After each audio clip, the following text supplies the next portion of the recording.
Bonjour, cette semaine nous allons donc étudier l'évangile de Marc au chapitre 10, versets 32 à 34.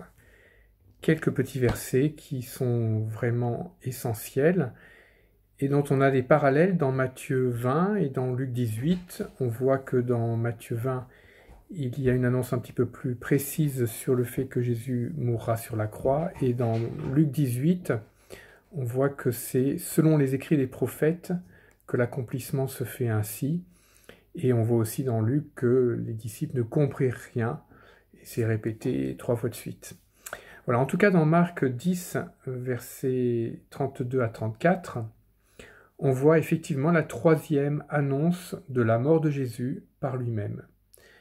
Et donc on voit d'une part que Jésus a une claire vision de sa mission qui est de mourir, mais sachant qu'il ressuscitera après.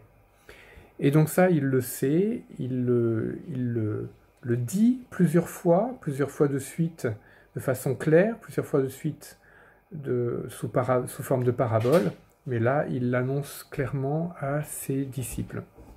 La deuxième chose qu'on pourrait dire, c'est que Jésus, malgré cela, monte vers Jérusalem. Il monte en tête vers Jérusalem comme un berger, prêt à affronter sa mission. Et bien qu'il sache qu'il va souffrir, bien qu'il sache qu'il va mourir, voilà, il est en tête et conduit ses disciples là. Et là, on voit que les disciples, sans comprendre pourquoi, on le voit au verset 32, et c'est le seul évangile qui en parle, les disciples, sans comprendre, pressentent le danger et sont angoissés. En fait, ils ne peuvent peut-être pas dire pourquoi, mais ils sont angoissés. En tout cas, peut-être qu'ils ont peur parce qu'il y a des menaces claires de mort. Plusieurs fois de suite, les disciples et Jésus ont été menacés de mort.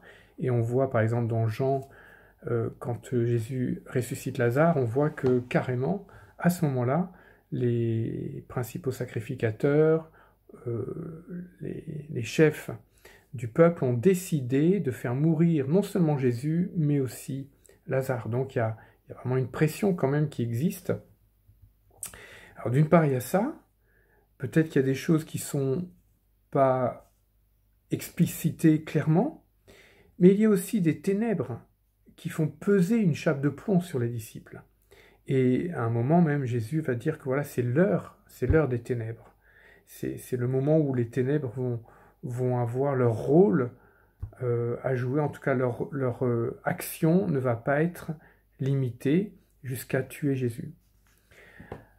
Au verset 33, on voit que les prêtres, les spécialistes de la loi, alors dans d'autres traductions, on verra marqué à la place de prêtres principaux sacrificateurs, à la place de spécialistes de la loi scribes, on voit que c'est eux qui vont livrer Jésus aux païens pour qu'il soit tué, pour qu'il soit mis à mort.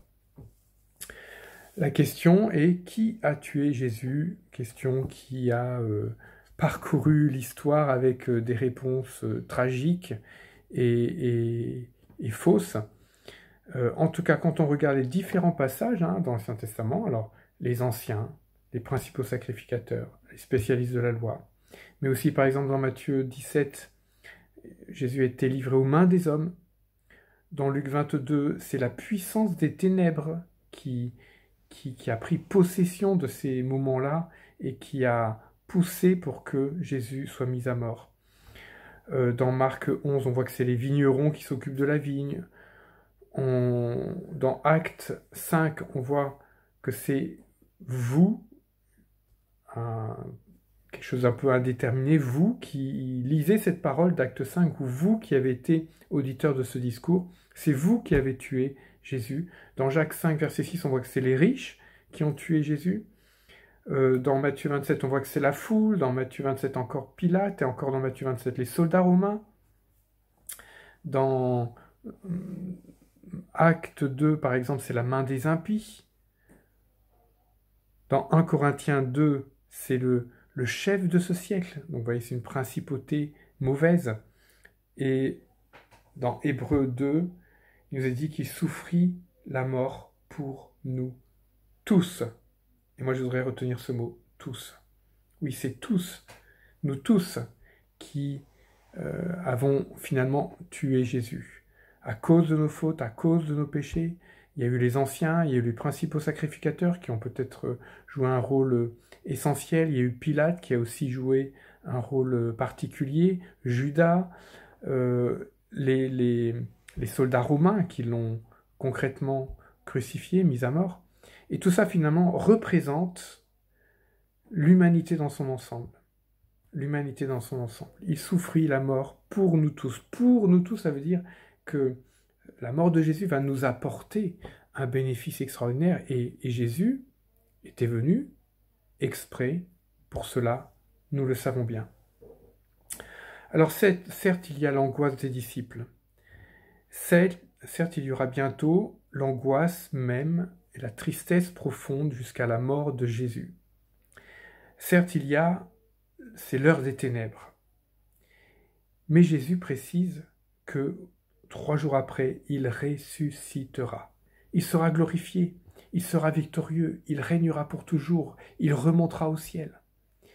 Et ça, c'est ce que nous devons retenir. Nous devons affronter cette angoisse, affronter l'heure des ténèbres, mais en sachant qu'après cette heure des ténèbres, il y a la résurrection.